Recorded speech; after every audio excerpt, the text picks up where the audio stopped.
The greatest thing to know is what you don't know. Write that down. I'm not going to say anything any more important. The greatest thing to know is what you don't know. You will never be smart until you can admit what you don't know.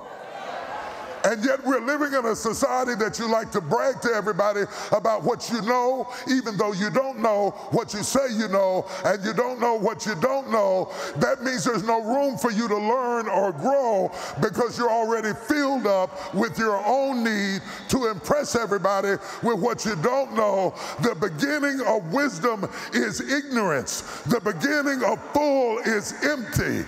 The beginning of up is down. If you would humble yourself, God would exalt you.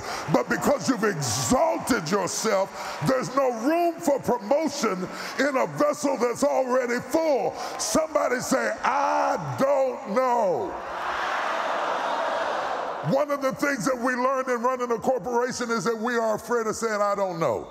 So the first thing they teach you in crisis management is to get people together and get them scripted so that everybody who answers the phone directs people to the right people, because we feel embarrassed to say I don't know, so we say stuff that we're not sure of so we can appear informed. Say it again. I don't. Say it again. Say it again. The best doctors in the world are the doctors who can say to you, I would rather you say, the reason my father is dead today is because he went to a doctor who treated him for a long time and didn't know what was wrong with him until all chances of healing him were gone. And finally he says to him, when it is too late, I don't know. Not being able to say I don't know can kill a marriage, can kill a ministry, can kill a company, can kill a person. Your arrogance is a lethal weapon that ought to be registered, because you cannot say I don't know. Little moment for preachers. It is not what you know about the text that makes you a great preacher. It's what you ask of the text. If you come to the text as a fool, you will leave as a professor. But if you come to the text as a professor, you will walk away as a fool. Say it again. I don't know. For we know not what to pray for as we ought, but the Spirit itself maketh intercession for us with groanings and moanings that cannot be uttered. We don't know, we don't know, we don't know, we don't know. We don't know what it's going to be like. We don't know what's going to happen. We don't know what tomorrow's going to bring. We don't know how to live in the promised land. We don't know how to fight this kind of fight. We don't know Joshua like we knew Moses. We don't know where we are. We're in transition. And when you're in transition, nobody has to say anything for you to be irritable. You're irritable because you're scared. You're irritable because your norm has been shattered. You're irritable because you're in a nebulous place. You're irritable because you have landed in the city, but you haven't checked into the hotel.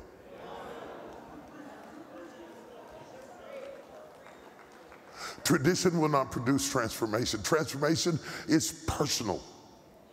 Be ye transformed by the renewing of your mind, Romans 12:2. That's personal. That's not congregational. You don't get transformation because you go to the potter's house. You can go to the potter's house until you're an old woman, but if you are not transformed by the renewing of your mind, you won't be able to make it.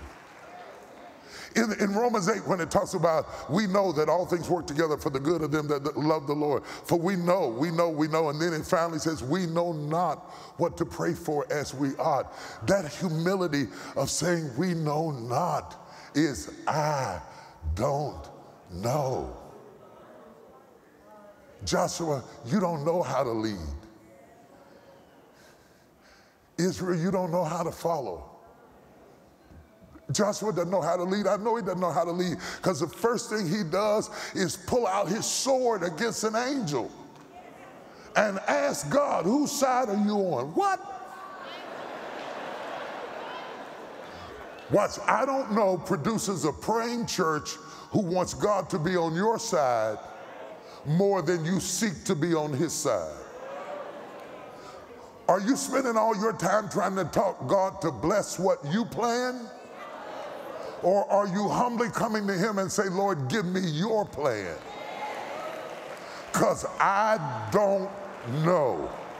I don't know how to do this. Today I'm going to talk to you about three things and I'll be gone. I'm going to talk to you about influence. I'm going to talk to you about impediments. And I'm going to talk to you about instigators. I'm going to talk to you about influence.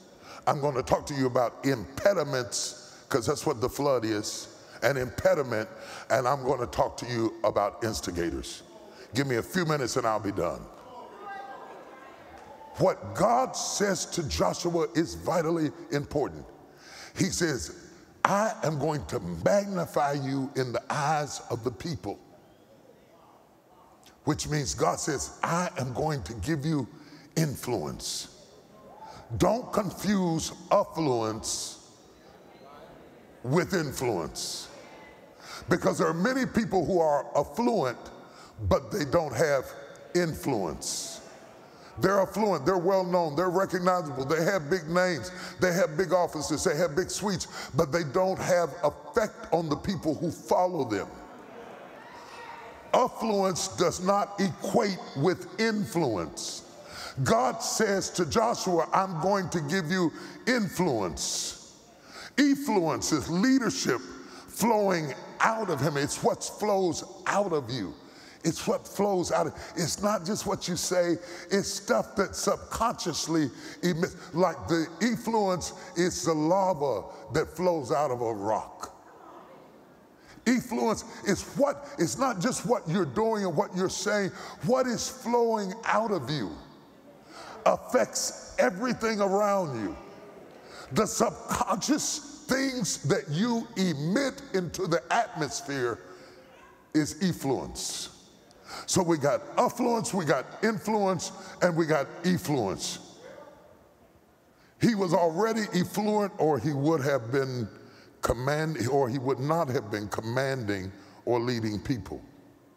He was a warrior, but because he was a warrior, didn't make him Moses.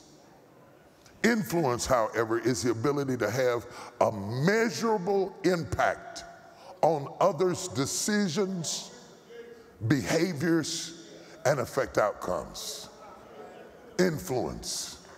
And there's not a person in this room or a person watching online who doesn't need influence.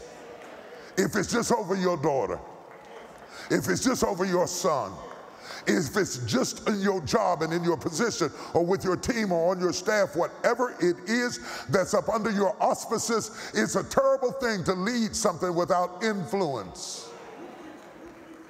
When we think of great influencers who positively or even controversially affected the world around them, we mustn't confuse their affluence here either. In reality, many influencers may not have been affluent at all. Martin Luther wasn't affluent, but when he translated the Latin scriptures over into the German language in 1522, it gave him influence that led to the Protestant movement, of which we and Baptists and Methodists and AMEs and United Methodists and Church of God in Christ and Church of God and Church of God in Prophecy and everybody else is a part of the collective protest that came when the Bible fell into the hands of people who could read it. It gave him influence because it affected our behavior, our decisions, and our choices.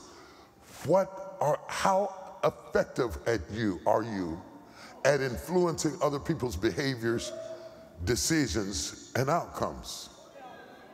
That influence doesn't come by yelling, screaming, arguing, nagging, complaining, cussing people out, breaking dishes, going at them with skillets. You can't make people respect you. You cannot buy respect. Giving me gifts, sending me cards, giving me money doesn't make me respect you to the point of affecting my decisions, my outcomes. Oh my God, I'm preaching.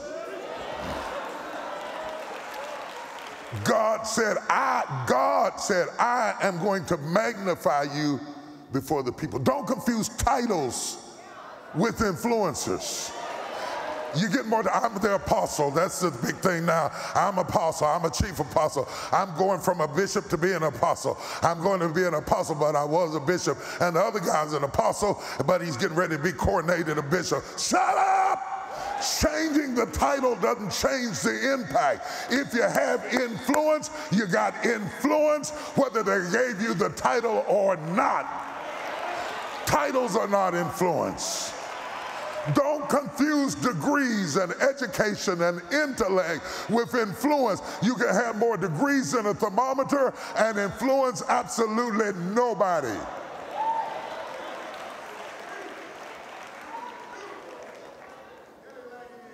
God says to Joshua, I'm going to magnify you in the eyes of the people. Here's the question, because some of you, God is getting ready to magnify you in the eyes of the people. If God magnifies you, would you magnify him? Oh, magnify the Lord with me and let us exalt his name together. If God gives you the power to influence people's decisions, outcome, and purpose, would you then magnify God, or would you magnify yourself and brag about how smart you are and how capable you are? Because God is not giving influence in this season to people who need self-aggrandizement and self-promotion. God is giving influence to humble people who will lay on their face before God and say, to God be the glory for the things he has done. Are you in the building? Give me some power on the mic. Are you in the building? Are you here in the building? Are you in the balcony? Are you up there in the balcony anywhere? Are you online anywhere? Is there anybody left that God can magnify you, and you will remember to magnify the Lord? Make some noise if I'm talking to you.